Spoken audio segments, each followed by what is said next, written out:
नमस्कार मंडळी, आजची रेसिपी ना खूप खास आहे कारण उद्या आहे गुरुपौर्णिमा आणि आपल्या सर्वांच्याच आयुष्यात आपला सर्वात पहिला गुरु म्हणजे आपली आई. आणि आज योगायोगाने जवळजवळ महिना दीड महिन्याने माझी आई मला भेटायला आली होती. सो विचार केला आज तिची अशी आवडती वाल आणि शेंगाची भाजी बनवूया. सो मग काय, ऑफिसमधून आले आणि तशीच कामाला लागले.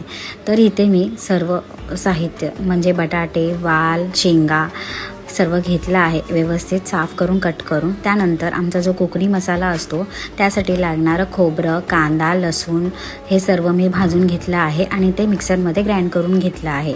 बाकी इतर मिरची, कढीपत्ता, कोथिंबीर या सर्व गोष्टी आहेत.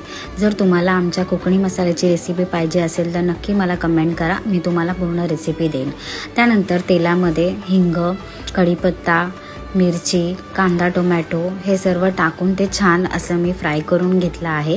आणि त्यानंतर आपले जे गरम मसाले असतात तेही मी त्याच्यामध्ये ॲड केले आहे आणि मग आपली जी भाजी आहे तीही ॲड केली आहे.